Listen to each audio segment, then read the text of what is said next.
นางสาวรัชดาธนาดิเรกโฆษกประจำสำนักนายกรัฐมนตรีเปิดเผยว่า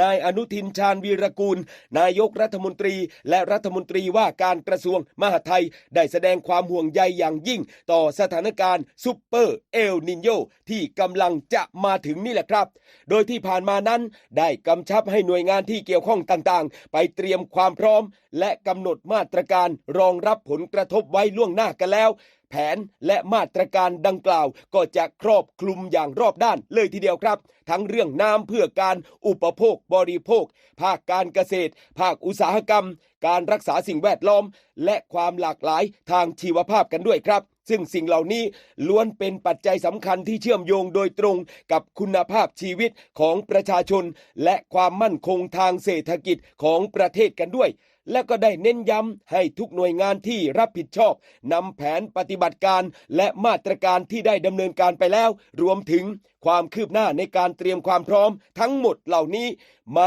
รายงานต่อที่ประชุมคณะรัฐมนตรีในสัปดาห์หน้าโดยเร่งด่วนกันด้วยเลยครับและนอกจากนี้นายกรัฐมนตรียังได้แสดงความห่วงใยต่อชีวิตและทรัพย์สินของพี่น้องประชาชนที่อาจได้รับผลกระทบจากสภาพอากาศที่แปรปรวนทั้งฝนฟ้าคะนองลมกระโชกแรงและพายุฤดูร้อนกันด้วยซึ่งก็ส่งผลให้เกิดเหตุต้นไม้และกิ่งไม้หักโค่นในหลายพื้นที่ครับพี่น้องจึงได้มอบหมายให้ทางกระทรวงมหาดไทยกรุงเทพมหานครองค์กรปกครองส่วนท้องถิ่นต่างๆและหน่วยงานที่เกี่ยวข้องไปเร่งสำรวจพื้นที่เสี่ยงทำการตัดแต่งต้นไม้ตรวจสอบความแข็งแรงของป้ายโฆษณาสิ่งปลูกสร้างและสาธารณูปโภคต่างๆที่อาจได้รับผลกระทบและครับพร้อมทั้งให้จัดทำมาตรการป้องกันและแผนเผชิญเหตุให้พร้อมรับมือกับสถานการณ์ไม่คาดฝันที่อาจเกิดขึ้นได้ตลอดเวลาอย่างมีประสิทธิภาพนั่นเองครับพี่น้อง